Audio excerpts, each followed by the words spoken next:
Friends, video start చేసే ముందు ఈ వీడియోను లైక్ చేయండి. అదేవిధంగా జెన్యూన్ అండ్ లేటెస్ట్ వీడియోస్ కోసం మన ఛానల్ని సబ్స్క్రైబ్ చేయండి. అదేవిధంగా బెల్ ఐకాన్ ట్యాప్ చేయండి. మీకు ఆల్ నోటిఫికేషన్ వస్తుంది. ఆల్ పైన ట్యాప్ చేయండి. Hi friends, welcome back to our channel. So friends, మనకు టెట్కి సంబంధించి లేటెస్ట్ అప్డేట్ అనమాట. సో టీచర్లకు టెట్ తిప్పలంటూ కూడా చూసుకోవచ్చు. అయితే వీటికి సంబంధించి కంప్లీట్ ఇన్ఫర్మేషన్ వీడియోలో తెలుసుకుందాం. ప్రతి ఒక్కరు సపోర్ట్ చేయండి, లైక్ చేయండి, కామెంట్ చేయండి, ఛానల్ సబ్స్క్రైబ్ చేసుకుని బెల్ ఐకాన్ యాక్టివేట్ చేయండి. మరి ఇంకెందుకు ఆలస్యం, లెట్స్ స్టార్ట్ అవర్ టాపిక్. అయితే మనకు లాంగ్వేజెస్, ఇంగ్లీష్, బయాలజీ, ఫిజిక్స్ టీచర్లకు ఇబ్బందులు. వాళ్ళకు సంబంధం లేని సబ్జెక్టుల నుంచే 90 మార్కులు అంటూ కూడా చూసుకోవచ్చు. సబ్జెక్టు పరంగా టెట్ పెట్టాలని డిమాండ్. 2 ఏండ్ల లోపే క్వాలిఫై కావాల్సిన వాళ్ళు 45,000 మంది టీచర్లు అంటూ కూడా ఇక్కడ లేటెస్ట్గా అప్డేట్ చూసుకోవచ్చు అనమాట. అయితే మనకు కంప్లీట్గా ఇక్కడ చూసుకుంటే మనకు గత టెట్లో ఇన్ సర్వీస్ టీచర్లు వాళ్ళకి సంబంధించిన కంప్లీట్ లిస్ట్ అయితే ఇవ్వడం జరిగింది, పేపర్ 1 పేపర్ 2కి సంబంధించి. అయితే మనకు పిల్లలకు పరీక్షలు పెట్టేటటువంటి టీచర్లకు సుప్రీంకోర్టు తీర్పుతో మనకు కంప్లీట్గా టీచర్లకు సర్కారు ఎగ్జామ్ పెట్టబోతుంది. పిల్లలు ఫెయిల్ అయితే మళ్ళీ పరీక్షలు రాసుకునే వెసులుబాటు ఉండగా సర్కారు పెట్టే పరీక్ష 2 ఏండ్ల లోపు పాస్ కాకపోతే వారంతా ఇంటిదారి పట్టాల్సిందే. అయితే అభ్యర్థుల వరకు రాసేందుకు సిద్ధంగా ఉన్న ఇన్ సర్వీస్ టీచర్లలో మాత్రం ఆందోళన మొదలైంది.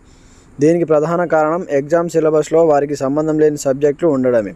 15 నుంచి 20 ఏండ్ల కిందే వదిలేసిన సబ్జెక్టుల్లోంచి పరీక్షల్లో ప్రశ్నలు వస్తే పరీక్ష ఎలా రాయాలని వారంతా ప్రశ్నిస్తున్నారు. రాష్ట్రంలో సర్కారు స్కూళ్లకు సంబంధించి మనకు ప్రస్తుతం 111,000 మంది టీచర్లు పనిచేస్తున్నారు. వీరిలో 2012 కంటే ముందు రిక్రూట్ అయిన టీచర్లు కూడా టెట్ క్వాలిఫై కావాల్సిందని ఇటీవల సుప్రీంకోర్టు అయితే తీర్పు అయితే ఇవ్వడం జరిగిందన్నమాట. అయితే రిటైర్మెంట్కు 5 ఏండ్ల కంటే ఎక్కువ సర్వీస్ ఉన్న టీచరు తమ సర్వీస్ను కొనసాగించాలంటే ఉత్తర్వుల తేదీ నుంచి 2 ఏండ్ల లోపు తప్పనిసరి టెట్ అయితే పాస్ కావాల్సిందే అంటూ కూడా చూసుకోవచ్చు. అయితే మనకు కంప్లీట్గా 2012 తర్వాత జరిగిన అన్ని టీచర్ రిక్రూట్మెంట్లలో టెట్ క్వాలిఫై అయిన వారే టీచర్లు వచ్చారు. కానీ అంతకుముందే రిక్రూట్ అయిన టీచర్కు మాత్రం టెట్ గండం మొదలైంది. సర్వీస్లో కొనసాగాలంటే 2 ఏండ్ల లోపు తప్పనిసరిగా 45,742 మంది టీచర్లు, ప్రమోషన్ పొందాలంటే 60,094 మంది టీచర్లు టెట్ క్వాలిఫై కావాల్సి ఉంది. టెట్కు 2 రోజుల నుంచి దరఖాస్తుల ప్రక్రియ అయితే ప్రారంభమైంది. ఇన్ సర్వీస్ టీచర్లలో ఎస్జిటీలు, అలాగే ఎల్ఎఫ్ఎల్ హెచ్ఎంలు పేపర్ 1కు, స్కూల్ అసిస్టెంట్లు, లాంగ్వేజ్ పండిట్లు, హెడ్ మాస్టర్లు పేపర్ 2కు ఎగ్జామ్కు అటెండ్ కావాల్సి ఉంది. టెట్లో సంబంధం లేని సబ్జెక్టులు పేపర్ 1 పేపర్ 2 పరీక్షలు 150 ప్రశ్నలతో మనకైతే ఇవ్వడం జరుగుతుంది. అయితే ఈ పేపర్లలో Telugu, English, child development and pedagogies ఒక్కో సబ్జెక్టుకు 30 చొప్పున 90 మార్కులు అందరికీ కామన్గా ఉంటాయి. పేపర్ 1లో మ్యాథ్స్కు 30 మార్కులు, ఎన్విరాన్మెంటల్ సర్వీస్ సంబంధించి మరో 30 మార్కులు ఉన్నాయి. పేపర్ 2లో సోషల్ స్టడీస్ టీచర్లకు history, biography, civics, economics, pedagogy తదితర వాటి నుంచి 60 మార్కులు రానున్నాయి. ఎస్ఏ, మ్యాథ్స్, ఫిజిక్స్, బయాలజీ టీచర్లకు 30 మార్కులు. సో ఈ విధంగా మనకైతే కంప్లీట్గా సబ్జెక్ట్ అయితే ఇవ్వడం జరిగింది. సైన్స్ టీచర్లకు తలనొప్పులే. బయాలజీ, ఫిజిక్స్ టీచర్లకు మరింత ఇబ్బందిగా ఉండేటటువంటి టెట్ ఎగ్జామ్ ఉండనుంది. ఆయా సబ్జెక్టుల నుంచి 12 మార్కులే రానుండటంతో మిగిలిన అన్ని సబ్జెక్టులను ఎలా రాయాలని వారంతా ప్రశ్నిస్తున్నారంటూ కూడా చూసుకోవచ్చు అనమాట. అయితే కంప్లీట్గా సో ప్రతి ఒక్క టీచర్లు టెట్ క్వాలిఫై కావాల్సింది అంటూ కూడా మనకది ఇవ్వడం జరిగింది. అయితే నా సబ్జెక్ట్ నుంచి 12 మార్కులు ఎలా పాస్ అవుతా అంటూ చూసుకోవచ్చు అనమాట. సుమారు 20 ఏండ్ల కింద బయాలజీ టీచర్గా రిక్రూట్ అయ్యాను. నేను ఓసీ కేటగిరీలో ఉన్నా. నాకు టెట్లో 90 మార్కులు రావాలి. ప్రస్తుతం టెట్లో కేవలం నా సబ్జెక్ట్ నుంచి 12 మార్కులే వస్తాయి. మిగిలిన తెలుగు, మ్యాథ్స్, ఫిజిక్స్, ఇంగ్లీష్ సబ్జెక్టుల గురించి నేను ఎలా రాయగలుగుతా? అలాగే మ్యాథ్స్ అంటే భయమని సైన్స్ తీసుకున్నా.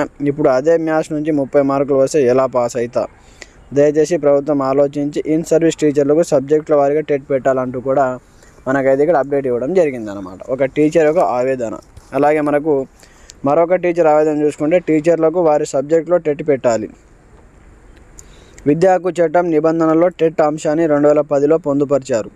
ఈ చట్టం ప్రకారం 2010 నుంచి ప్రమోషన్ కోసం ఇన్ సర్వీస్ టీచర్లకు వారు బోధిస్తున్న సబ్జెక్టుల పరంగా మాత్రమే పరీక్ష ఉండాలి.